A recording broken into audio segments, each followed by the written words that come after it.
To whom much is given, much is required. Part of that requirement is sharing. Culture is the heartbeat within our lives, and it's at the core of so many things. While we live in a time when we are starving for wisdom, I welcome you to your wisdom retreat at Culture Raises Us. Pamela Neferkará is today's guest, and she is an experienced brand leader within the digital marketing, e-commerce, and physical retail spaces. She's held leadership roles at Nike, brand Jordan, while also being an advisor and board member for a host of different entities. I'll let her expand on that journey shortly, but before we do so, we'll start with our signature question. When you hear culture, what does that mean to you? Hello, Astor. Thank you so much for having me. It's a pleasure. When I think culture, I immediately think about values and a system of values. And I think values are so important to understand because often when we're growing up, they become ingrained in us without our awareness. And as we grow into adulthood, we begin to make decisions based on those values. And sometimes that's not transparent to us. So I always think about what do I value and how is that shaping decisions that I make. I love the values proposition. And I'm sure when you talk about that, that plays a big role in your journey, right? And how values play a role within that and the culture that you breed yourself. So I'd love for you to share a little bit about your journey to date and give people a line of sight to kind of where you've been and what you've done to give context on the conversation that we're going to embark on. Sure. I always like to share that I grew up in a very large family. My dad was in the military, which taught me a lot of discipline. And our family also was raised Catholic. My mother's from New Orleans, from the deep South.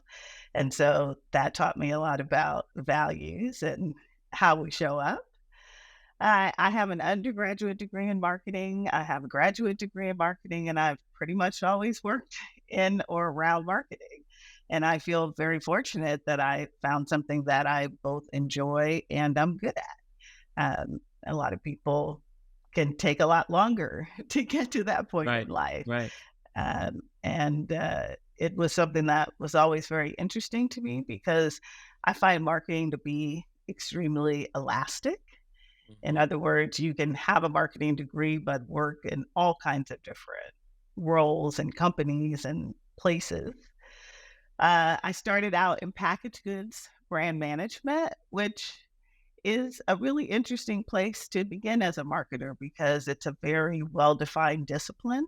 And I believe it built a really strong foundation for me in terms of understanding the process of marketing. And then I was recruited by Nike in 1999. At the time, I was living outside New York City because I grew up on the East Coast. And I remember saying to the recruiter, and the job is in where? Yeah. Where is that on the map? I had never set foot in Oregon, but I figured, hey, if I didn't like it, I'd work for a couple of years and go back. And that was 24 years ago. So I guess you're growing where you're planted. You're growing where you're planted. Yeah, I guess it's worked out. And over 18 years at Nike, I learned a lot, experienced a lot. I think I had 15 different roles over that time, which is probably a big reason I stayed so long because I was always evolving. New experiences. Yes. That's part of the culture. That's part of the Nike culture that a lot of corporations are like trying to emulate of the, 2 years max in a role and then move on to the next. Absolutely. And those 18 years also included 3 years at Nike's European headquarters, which is just south of Amsterdam in the Netherlands. And that, of course, in and of itself was a very life-altering experience. But in 2017, I made the decision to leave Nike. I been a single mother for most of my time there. And while, yes, it's possible to be successful, it also requires a lot of sacrifice. And I felt that my son had borne much of that sacrifice. And so I decided I wanted to be more present for him for his last few years of high school, to help shepherd him through his college search and transition into college. And that's when I also started my own independent consulting practice. And I focus on three areas. I call it the three G's: governance, guidance, and gold. So, as you mentioned, I sit on a couple of boards. I also take on consulting projects, and I do a little bit of angel investing because I love the idea of helping someone else make their dream come true. That's awesome. And, as you walk through that journey, you can see how much your values played a role in the different movement, especially transitioning from your leadership position at Nike to ensuring that you were more present for your child, right? And, I'll go back to your time at Nike where I had the pleasure to kind of witness your leadership presence there, right? And it was always so refreshing, to be honest, to see a woman of color lead in the way in which you did. And as we both know, when leaving Nike, it can be very difficult for some to kind of find their way and remember their value. And we recently reconnected because you're part of this amazing private network that's really set up to assist others with, where and how they land coming from this or these type of spaces. And I would love for you to share your story on your transition and how it led you to your participation in the Wing Woman. Yes, it's really interesting. Around the time that I left Nike, uh, several other people left, some of their own choice and some not. But what was really interesting about that particular time period is by then, Nike had been around long enough that many of the people leaving were fairly senior. Hmm. And there was a tremendous amount of, deeply experienced talent kind of unleashed onto the world. And a few months after I left, Nancy Montserrat, whom I'm sure you also know, reached out and invited me for a coffee. And we were chatting, we were talking about how we knew so many other women who had left. And Nancy was saying, oh, well, we should get together like a larger group and, let's have coffee. And my immediate thought was, well, why just make a coffee? Like, why don't we do more than that? If we're going to get together, let's really get everybody together. Mm. And that led me to hosting a lunch at my house. I reached out to 9 other women, very specifically 9 other women that had worked across various departments in the company. So it wasn't Mhm. just all marketing people. Right, There right, were, right. All you know, different functions. all different functions, and started this conversation about what if we created a private network as a landing spot, for other women who were leaving. Because as you know, Nike's culture can be very consuming and Mm. very intense. And many of us had the experience where when we worked there, that's all we, focused on. It was it. And so when we, sort of landed outside of the burb, so to speak, folks had no idea everything that was going on, or people hadn't necessarily thought about, well, what could my next step be uh, Hmm. besides just going to work for someone else? And so ultimately, we got a little over 100 women together in June of 2018. We had an in person um, event. And from there, it just kept going. We're now over 700 members from across the country. We were, especially during the pandemic when we couldn't meet in person, we had made the pivot like everyone else to virtual meetings. And it has just really been phenomenal to watch the growth and the connections and the support that everyone offers. Yeah, which is so needed. And you talk about, the similarities that a number of you had with your experience at Nike. I'm assuming at this point it's branched out to other women coming from other companies, other industries as well, correct? Actually, it has not. Our Wow. Our membership criteria is you have to be a person who identifies as a woman Okay. and you have to have worked at Nike. Wow. If you meet those 2 criteria, you are welcome to join. And I would say one of the most interesting, challenges that we had, especially when we were first forming, was reassuring people that we were not looking to recreate the culture of Nike. You know, we had to reassure members that it didn't matter what your title had been, what your Right. level had been, you know, if you were a vice president, if you were administrative assistant, it didn't matter because none of those titles applied That's right. anymore, That's right. That's right? right. We were just coming together based on this one shared experience that we had, which gave us some insight into maybe how we could help you. But other than that, yeah, no judgment. We're here for, all women. Yeah, and I think when you talk about Nike culture, I think we could speak freely in that, the Nike culture changed pretty drastically over the time frame in which we were both there. And a number of us were able to witness a culture early in the years of Nike's surge to greatness that changed as everything changed. That's the one constant, right? Change Mhm. is constant and evolution. And I think some elements of it, for many, might call it somewhat of a toxic environment at times. And when you look at some of these toxic corporate environments, it can definitely have a significant impact on a professional's well-being. Significant. And I'm wondering, how does this network kind of support these female executives in navigating and recovering from these experiences? Um, yeah, recovering is a really great word. Oh, that is essential. That was very intentional. Listen, because I mean, you've already alluded to some of this, Pamela, just organically by saying when we were all there, and this wasn't just females. When we were all there, Mhm.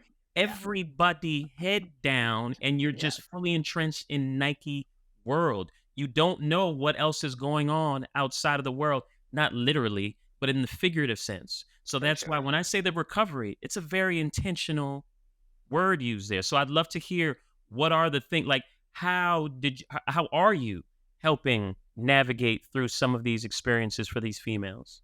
Sure. Well, I would say we concentrate on a couple of areas. One is continued professional development.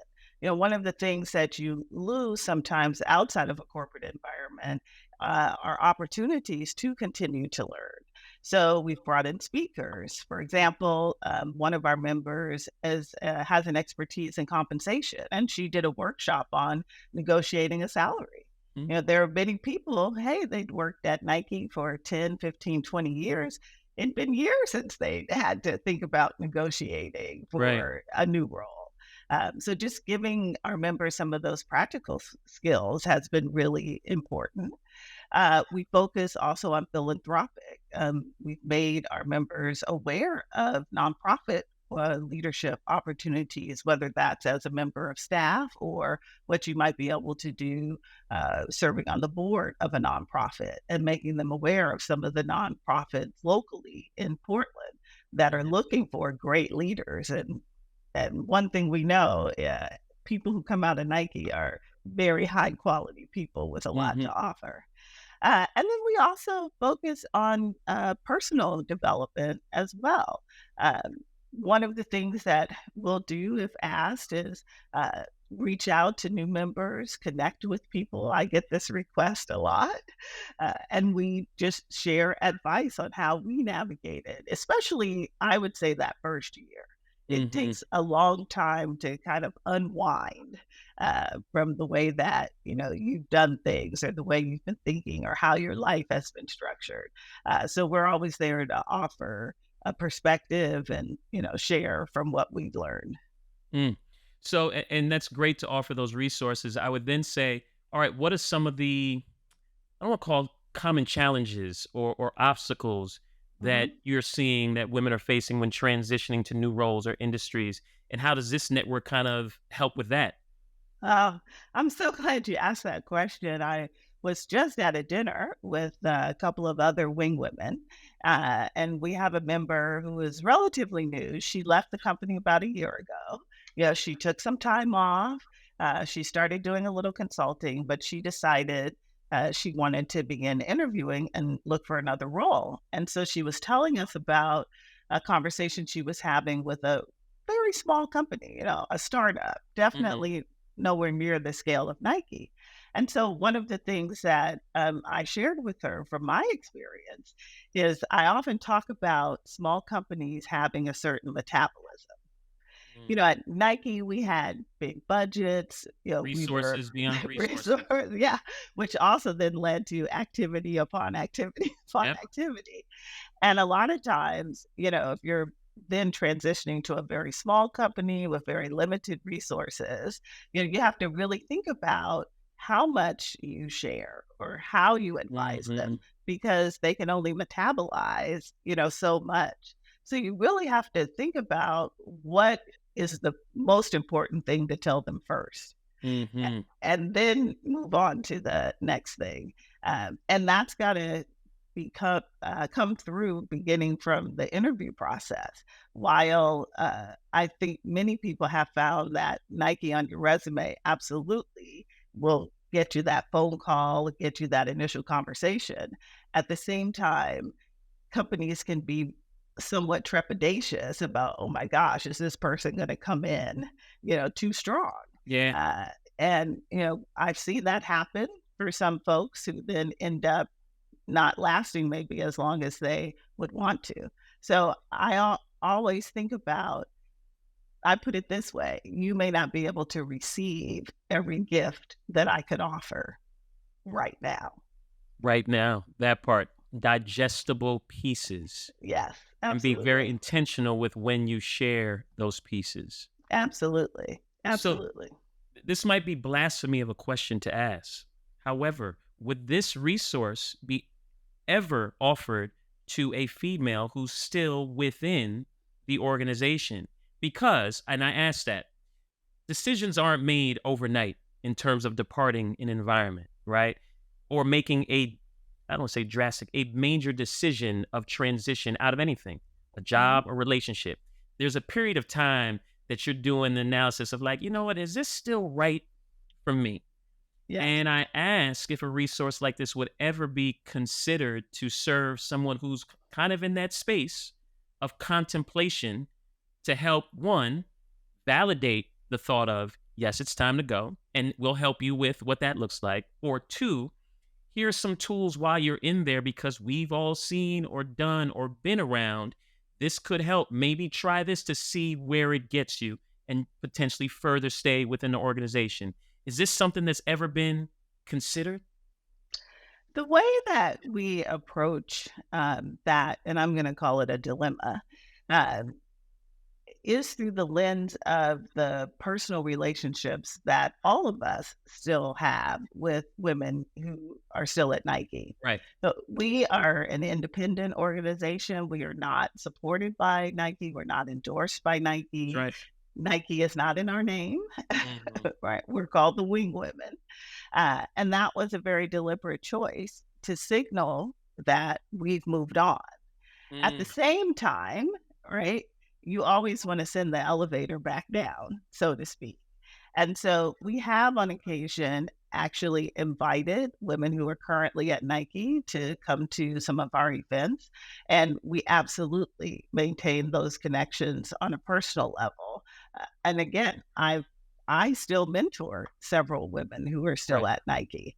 And so I believe they're very aware of our organization and they know that, we're someone that they can seek out. Yeah.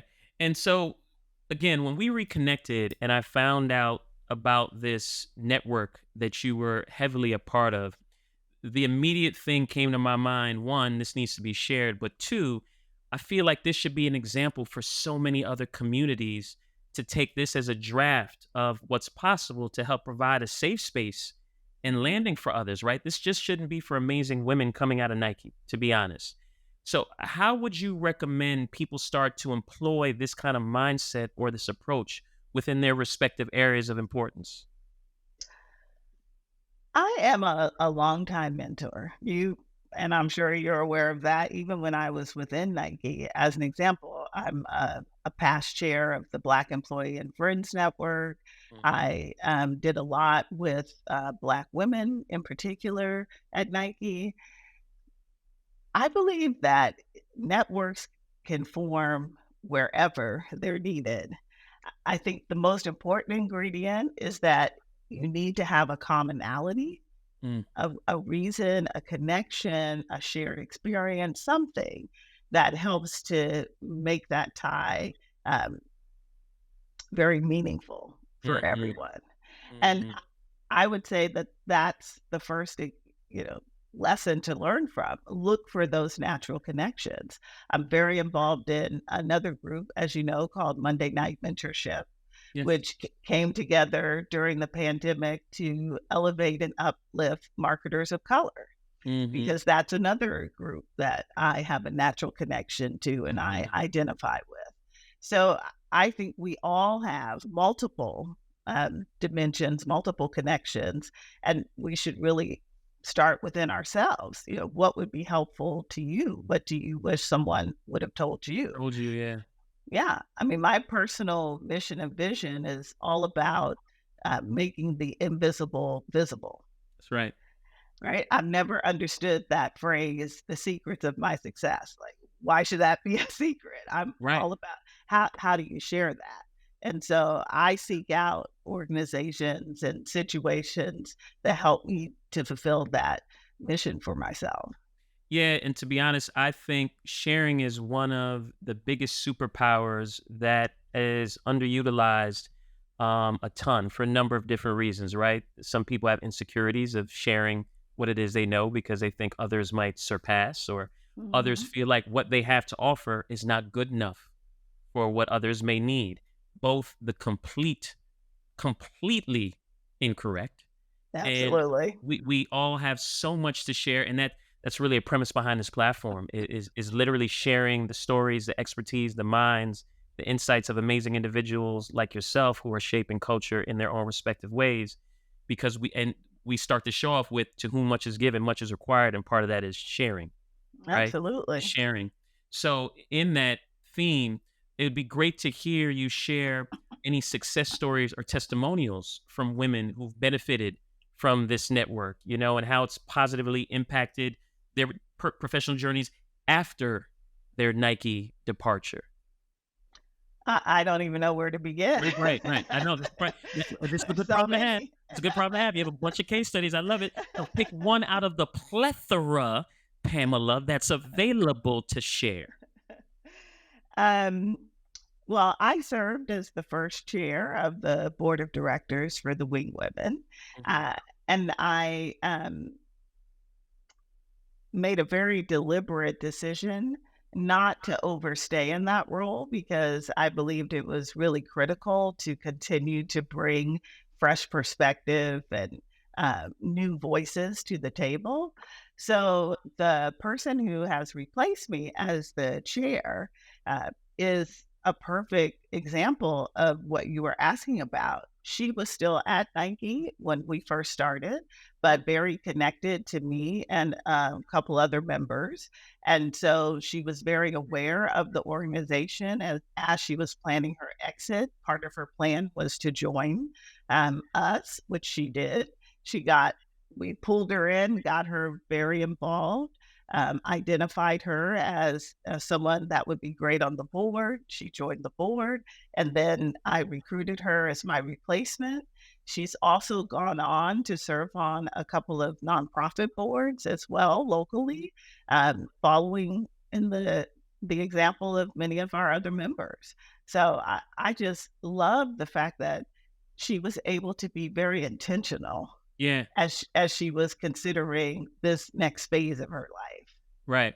Do you have an example of someone transitioning from this gig to another gig in a way that it's like, had this network not been here to help with that transition, don't know if this would have been possible? In fact, one of our more recent events was a panel of three members who have all gone on to work for other brands. Nice. Most of them still in sports, in the Hmm. sports space, and they all talked about, what is that like to move on to a different culture, and what did it take for them to adapt to the culture? And the thing I loved hearing the most from what everyone shared, we have people who are at Lululemon, at Columbia. They all shared how they were able to be more deliberate about what kind of culture they wanted to walk into That's right. based on their learnings from their previous experiences. Yeah, you get a good sense of what you want moving forward and Yeah, what you don't want moving forward, absolutely.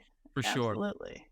So here's a question on, obviously you have an affinity for the growth of minorities and the Black diaspora within not only the marketing space, just in general. And do you feel like Black leaders and visionaries have proper representation just yet in boardrooms? And are they put in enough positions to have a choice or a Mhm. voice, I should say, and make significant change? Where do you think we are with that at this point?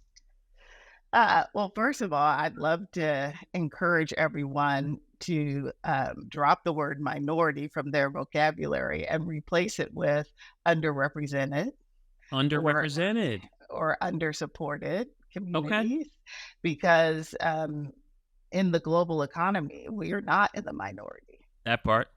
right? Right. That part. Most of the people in the world are Asian, Mm, actually, right? So, and language is just so important. so Uh, important. it's Agree. so important because it reflects a certain thinking. It's the same way that I never referred to my ancestors as slaves. I refer to them as enslaved laborers, Mm, because what that does is it puts the person who um, perpetrated the crime into the conversation. mm. When you call someone a slave, and I know this is totally No, no, no. Listen, aside. this is exactly where we need to be. Continue Okay. your thought. When you Exactly where we need to be. when you call someone a slave, think about how we use that term. We say things like, "Oh, they're a slave to fashion," or "They're a slave to their phone," which puts the onus on the person. It says something about, you've created this situation for yourself, or, you don't have enough discipline or ownership over yourself. That was not the case with our ancestors. Our Mm, ancestors were victims of a crime, mm. of a heinous crime. And so I would never refer to them as slaves. I refer to them for what they were, which was they were enslaved by someone else. Hmm. Thank you for that one. And that came from the minority thing. Look, I'm running with the minority thing, by the way. I'm definitely, and I'm so grateful that you said that. And yes, so back to the question, because you just Yes. took us to school, and now we're on the lesson of the question. Yes. So representation in the boardroom. The positive is there is way more focus on representation in boardrooms. A lot of that can be attributed to legislation, which unfortunately has since been struck down, Mm, but it was first passed in California, requiring companies that were registered in California to have at least one woman on their board after above a certain revenue threshold. And there is data showing that absolutely made a difference. Companies very deliberately began to recruit women. Then, with the social unrest in 2020, a lot more focus was on underrepresented communities, the Black community, Latinx community, Asian community, and again, the lack of representation in the boardroom. And since then, absolutely, there has been some progress.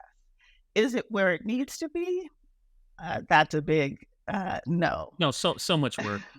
And So much work. it's so unfortunate that you're saying all these things had to be put in place to Yes, see this type of change, when even this change is also very reflective of being an even better company than you were and more profitable company than you were prior, because you're more reflective of the community that you serve.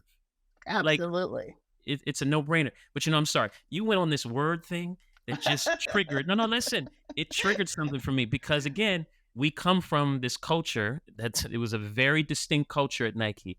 And if I may share a little story, and I've shared this before in another episode, but you can really attest to this because you were there for this. And I'm sure Yes. you've heard this, and I'm hoping you didn't share this with somebody else, but I'm sure you've heard this. And I Yes. remember at Nike, because again, another thing you mentioned of the moving around from different role to different role every 2 years, which was very much part of the culture. Yes. I'll never forget so many people being told, hey, you know what? I think you need to go get a new opportunity so you can reinvent yourself. Mm, Reinvent yourself. And yes. Pamela, when I heard that, I think I'd been told that once or twice in very interesting scenarios there. And I was just like, reinvent myself. Okay, interesting. And the more I sat with it, the more I realized the undertone of what that meant. And I Yep. dissected the word and I said, reinvent. Reinvent means to start from scratch, meaning the first version probably wasn't good enough at all. Mm, And so then I thought, oh, so wait a minute. Were they trying to tell me that I wasn't good enough in their eyes? So yep. go be good enough in somebody else's eyes.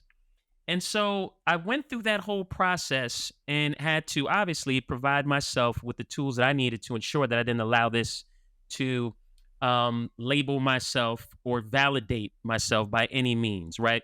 Because one person's perception is another person's opinion and not reality. It's all perception based, right? And Absolutely. and so I had to reprogram myself in receiving that information to say, no, this is an opportunity for me to go evolve from where I currently am to maybe learn new things and try new things or go deeper on the things that I'm really good at. But I'm not going to reinvent myself. Mm-hmm. There's no need for me to reinvent myself. I am exactly who I'm supposed to be as part of the collective, as we all are supposed to be our unique selves to complete this beautiful painting of what we call the world we sit in. If you're looking for me to be a version of myself that's more comfortable for you, Yes. that's not going to happen. So Yes. do you remember those days and how much people would say, "Yeah, I think you need to go reinvent yourself somewhere else." Let's break this down because Yes. you just said so much. First of all, let's talk about what valid and actionable feedback looks like and Mm, sounds like. mm, Because often people are told that and that's all they're told. with no There context. there's no context, there's no specific examples of behavior or work product that, wasn't effective. There are no new goals in terms of, well, okay, how will I know that I've reinvented myself if I choose to do so? Mm, What is it that needs to change and what does that new version need to look like? So that is completely invalid feedback because mm, it's not clear and it's not actionable. Let's also talk about exactly what you said. Are you just looking for you to be more comfortable with me? I had a very interesting experience when I was interviewing for a board position. Got through the whole interview, and towards the end, the interviewer said to me, wow, you have such an amazing background, such wonderful experience. You're so articulate. mm. How is it that you haven't been on a board before now? And let me tell you the challenge with that question. Oh, That question implied that there was must be something wrong with me, mm, as opposed to questioning the system, that's right. as opposed to questioning the process. That's right. That's And right. so, same thing. When someone is saying to you that you need to reinvent yourself, are they interrogating the culture? Are they interrogating the environment in which you're operating and asking, is that environment optimized for who you already are? Mhm. Thank you. And I'm so glad you shared your experience as a follow up to mine because this needs to be a helpful tool for anyone who has to go through anything similar to what we had to persevere through and reminding themselves that they are great as they are and we are all a work in Mhm. progress. So even those who are giving you all this feedback are nowhere near perfection Yes, and we are constantly a work in progress and have opportunities to grow, but not at the expense of somebody trying to question you in that way and not provide you with the true tools to right. develop, which was also a wild thing that I learned over there was, like we go through these was it CFEs, right? CFEs, what we Yep, call them? yep, These coaching for reviews. excellence. Yeah, yeah, I'm sure. Yeah, it could have been a lot of coaching for excellence across the board. And never did I see really what are the elements, how are you helping me to develop either my current skill set that I do really well or develop my deficiencies? It never really was clearly laid out of here's how we're going to help you with it. It was almost like they tried to find things to justify why you're getting what you're getting at the end of this review, which is a big difference. And I'm sure this is Mhm. not the only place, but I'm just so glad that we're able to share this so that others who are literally going through this right now can take a deep breath, let their shoulders down, and know that this is not about you. There's a deeper system. Even the questions that were asked to you, where now you're being put in a position to justify how Right, articulate, how great you are, as right. opposed to somebody saying, you know what, this is a real issue that in our society, someone like this hasn't been able. You see the difference? It's a Exactly, huge difference. So exactly. another thing I look at, right, because we're not minorities, we're the underrepresented, Yes, marginalized communities. yes. How as that community in America can we do a better job, we, of not leading with a mindset of judgment or critiquing one another for our Mhm. flaws, our missteps, our shortcomings in life, etc.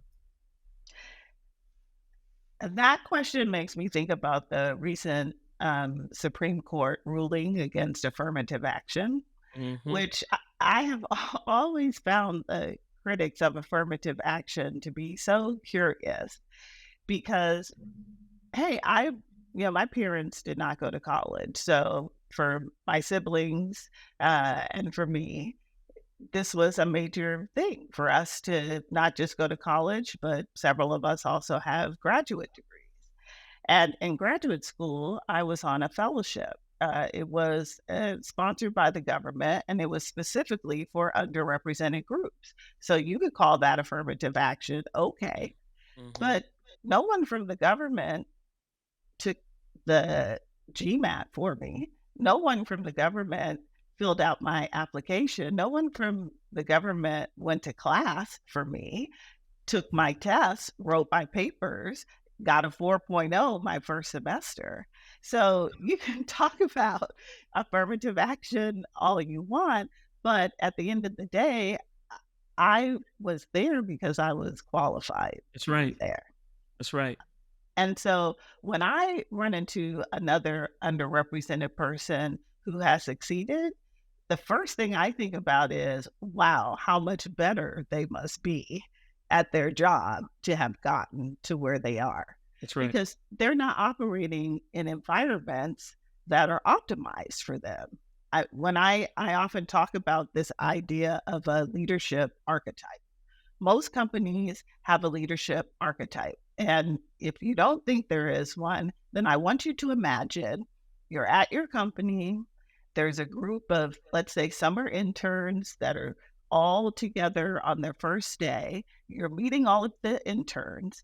And later on, you're having a conversation with someone, and both of you point to intern number 259, and you say, wow, that person's going to go straight to the top at this company. You just met that person. Hmm. You don't really know much about them. What would make you think that? Well, the reason you think that is because you know they fit a certain archetype, Mm, and the culture is created to support that that's archetype. archetype. That's right. Now, does that mean that if you don't fit that archetype, does that mean you can't be successful at that company? Not necessarily, but it does mean that you will have to work much harder in order to be successful for every degree in which you differ from that archetype. Hmm. Uh, drop the mic. Drop the mic moment. It's so funny. Months ago, some weeks ago, Jalen Brown just got this big. He got this big Mm, payout with the Boston Celtics, yes. and I remember seeing a post. I think like a teacher or somebody posted about him saying he'll never be anything more than somebody going to jail, something crazy. But again, it's something that Right. basically said you're not going to ever achieve anything. But it goes back into that the archetype mentality and mindset, right? That you were Right. referencing from whoever this individual was in their mind based off of their programming in their system, in their box of viewing Right. individuals and who will succeed, he was not going to be one of them. And I'm not attributing his success to having this $50 million deal a year or what have you. Mhm. However, he has persevered through a Right. great deal to earn what it is he's earning with the gift that he's been given and the Right. work that he put in, just like you, of doing those papers, being Right. the 4.0 student. He did Right. that same thing with his gift of basketball. So Right. thank God he did not listen to and be led by the mentality and the programming of whoever that individual was. But the irony of it now is, look at him now. Yes. I and when I think about that example, I then project that forward into technology like artificial intelligence, right? Yes. It's on everyone's lips these days. And I sat through, heard a speaker yesterday who was talking about AI and demonstrating a few things. And one of the examples he gave was he typed in, I want to see Obi-Wan Kenobi as a rap star Hmm. in order to generate an image. And then he showed us various images that he got as a response. And on Chat GPT, there were four different angles or four different images, and three of them had changed Obi-Wan Kenobi to black. So that means that somewhere, right, someone has this bias that if you're a rap star, you're black. Boom. S- Well, I'm sorry. So Pamela, you keep opening. You're opening up a number of things here. I'm trying to get to stay on course, but you're taking us in directions that we gotta go. My thing with AI, my biggest concern is not about AI taking jobs. mhm. My biggest concern with AI, Chat GPT, and all these things, are there enough diverse people feeding it Mm-mm. to be reflective of what the output is? Are there enough diverse voices feeding it to make sure the output is reflective of the market it's serving? And what you just said made it pretty clear that there's probably one distinct voice feeding it to have an output like that. And I'll let that sit and marinate. Now, so we normally end these sessions. Yes. We always make the correlation of cultivators like yourself, of like farmers planting seeds. You water it, you nurture it, and it blossoms into this amazing thing that sometimes exceeds your expectations or does exactly what it's intended to do, and sometimes doesn't grow at all. It all depends on how it's nurtured. And so, with that, I'd love for you to share three seeds that you would leave with the stewards of culture moving forward, knowing that part of our job is to provide the tools to those coming up and with us to, with very careful hands, shape and mold culture moving forward. What three things would you leave for individuals? Well, in fairness to you, you told me you were going to ask me this question. However, I don't have three things. Okay. I only have one thing. All right. I want everyone to remember that the day you plant the seed is not the day you eat the fruit. Say that one more time. And you know what you're gonna do? Say that three times, and that will count towards three seeds.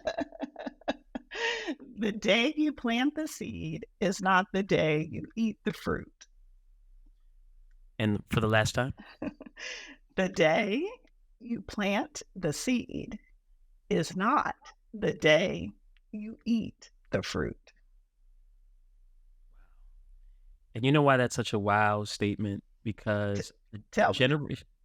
the generation that's coming up is one of immediate satisfaction because resources and access is at their disposal. Like they can get anything at any point. So they Mhm. think things are supposed to be immediate.